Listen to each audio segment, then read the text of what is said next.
Hey guys, shooting a video today on things I got going on today. I did it outside so you guys can see me a little better today.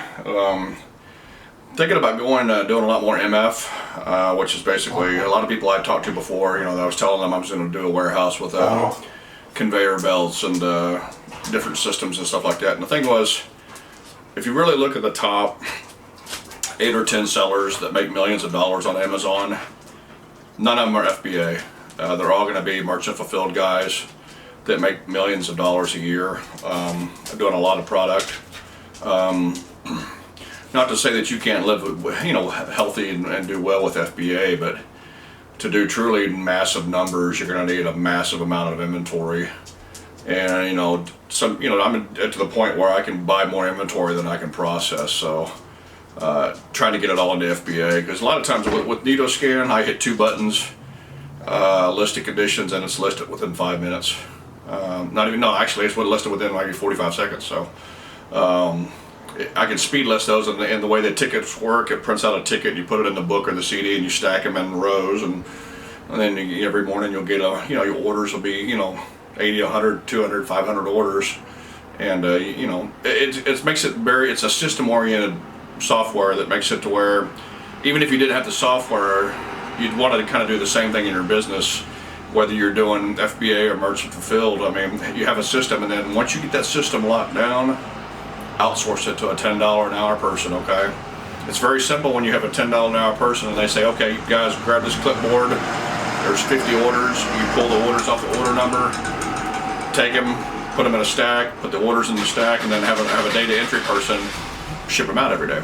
I mean, it's very simple to outsource it like that, to where you can get, basically what I'm going to do is I'm probably going to hire 3 different people, a couple order pullers, so like one that scans in, one scans out, one ships, and then have I'm on my balcony here, sorry, then have a office manager babysit all 3 of those people.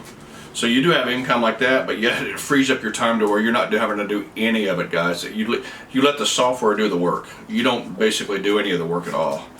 And in this business, you can outsource pretty much 95% of your work.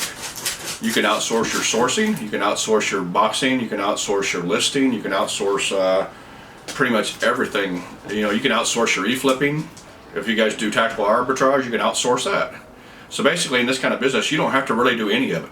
Once you know it up here and you write it out, what I do is I write it out and I print it out and I laminate I print it out in an 8x10, 8x11 regular paper sheet. Then I laminate it, and then I have grease pencils. So I'm gonna have grease pencils for my employees, and basically they can just write on it over and over and over how many they pulled, and you can just erase it with a rag. It's called grease pencils. But to guys to get truly massive numbers, you may have to, go MF. I know people that will say not to do it. I'm still gonna do FBA. But I'm gonna combine the two, because I plan on getting I'm gonna try to get close to 40,000 items in there in the next 6 months. It sounds like a lot, but it's really not. Especially when you're doing books. I mean, you could do 500. You could do a gay of books a day. You could do 500,000 books a day. If you have the boxes. I mean, because theoretically you're only going to get 35 books in a box, no matter what size box you use. It'll go over. You don't want to go over 50 pounds, so. Basically, if you're doing a box and you get 35 books in a box, 10 boxes, that's 350 books a day, which I can do that all day long, day in and day out. So, books are very simple. But I got frustrated that I'm doing with the fees. Amazon fees, they hit you for a monthly fee now. I got charged, I don't know, $89 last month for a monthly fee. They hit me today for the long-term storage of $335. So basically, they're hitting you with a monthly fee now, a 6-month fee, 12-month fee. So basically they're saying to you that if you want to sit any of your crap in and let it sit, we're going to pay you for it. We're going to charge you for it. They want you to basically be the lowest price. They don't want anybody else in the world going to anywhere except Amazon.com to buy their stuff. So that's what's happening. People are doing that, and they're saying, okay, yeah, you can sit on your product. I got charged for a book that's been there for just a tad over a year. The rank's 1.4 million. Some kind of wedding photography book. They charged me $219 in long-term storage. And the book's not even. I'll be lucky if I even make that in profit. And the book's only like $11. So you gotta really watch your books and stuff. And they're wanting you to be the lowest price out there, guys. That's the thing. They want you to be the lowest priced FBA, but you look at the merchant people, all they do is they're matching FBA. So what you're going to have to do is, if you're going to do merchant fulfilled, you're going to have to really upsell your shipping, your customer service, your 100% satisfaction guarantee, and you're going to have to condition your books very well. You may have to go the extra mile, with your products to try to get, feedback and stuff like that. If you guys don't have a lot of feedback yet, mine's at 99%. I mean, once you start getting you're going to get negative. You're going to get people that are just pissed off at the world, and they're going to leave you negative feedback or something like that. It just happens. But I mean, you'll get one negative or one neutral out of 50 feedbacks. So it's going to happen. I mean, you can't stay at 100% forever. It's pretty much impossible. Like with eBay, you're never going to stay at 100. You'll be there somewhere. But like I said, I did a survey. I did a Google search, and like I said, the top 10 guys that make millions of dollars on Amazon and eBay, they all merchant fulfill. None of them are making enough profit FBA wise. Because even the fees are going up, but still, it's much easier for me to say, okay, I got my stuff in storage, or I can rather pay somebody to box it up, and there's a lot of pros and cons to it. But I'm gonna try it out, but doing both. I'm still gonna do FBA on books, especially due to the fact that the books are so expensive to ship. Even with media mail, the spread is a lot cheaper. They've reduced that spread quite a bit on FBA now. So, on your merchant fulfilled shipping. So, but a lot of times when you go to, you go with that, you can get DHL, SurePost, or something like that, which makes your shipping a lot cheaper if you ship so many items per day. So once you get big enough like that, like Greg Murphy and them, they're shipping 1,000 items a day. They get a really big price break. So they're still making the profit off the shipping. So. And I know people that don't want to send their stuff to Amazon. They just don't trust Amazon to lose their stuff, or things like that. People they're going to hit you for long-term storage. But it is what it is. Like I said, there's pros and cons to it, and I don't mind discussing it with anybody on a Q&A or something like that. We can do a Q&A like I did with Rez last night. We can do a Google Hangout, me and Rez, and or just me. We can answer I can answer your questions about it, but. For me to get truly where I want to be, I want to basically outsource all this part. I basically just want to, during the day, look at my numbers and call my assistant or whatever and have her check with the manager and say, okay, we processed 1,185 items today. It's already shipped out. And basically that's where I want to leave it. I don't mind sourcing. I enjoy sourcing. I enjoy talking to my vendors.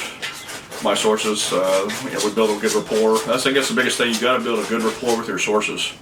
And sometimes they'll have buyers back out, and so you got to be there to take the load. There's a lot of times in the past that I didn't need books, I didn't need CDs, but they said, hey, my buyer backed out, and I know these people are just trying to feed themselves. So I said, oh yeah, I'll go ahead and take it.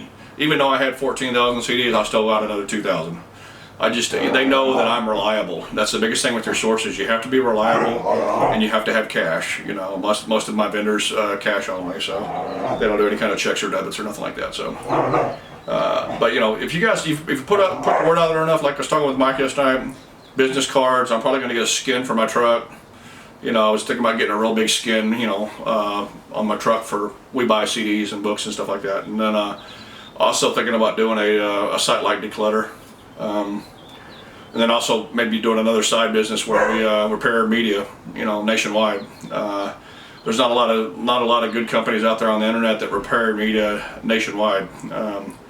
Basically United States, and just basically have a warehouse where we have 10 or 15 masters and 15 or 20 Echo Pros, and basically that side business is basically all we do is repair media for people that can't afford to buy the big machines and want their media repaired. So. A lot of things in my mind I got working on. So basically, the number one thing for me is I want to take myself out of the business. What we do is not rocket science, guys. A 5-year-old could do it, guys. You could teach a 5-year-old on how to do what we do. It's very simple to scan a book and hit 2 buttons. I can teach anybody to do that. Pay them $10 an hour. Buy them sodas or food or whatever. Once a week. Pretty simple, guys. I mean, you got to think more about not, you know, if you guys ever get a chance, read the E-Myth. Michael Gerber, I've read this book probably 5 times. He talks about building a system to where you're building a business and not putting yourself in the business. You know what I mean? You're building a system to where you can basically outsource it or sell it off. Imagine building a system to where, okay, I want to build this system in this business, and then in 2 years I want to theoretically sell it. So how would you do that? Well, you need to write, just like McDonald's, you need to write, you know, manuals on how to operate machines, manuals on how to process stuff. And once you have those printed up, there's plenty of people looking for jobs besides McDonald's and Burger King and Walmart. And they'll work steady for you. You pay them right and have to give them good working conditions.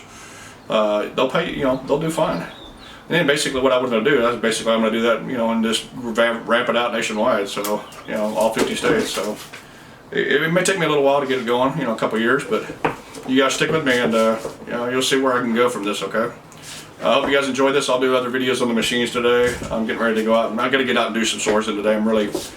I'm locked in. I'm kind of, you know, I'm sorry, my dog again. I'm kind of cabin fever. But you guys enjoy. Take care.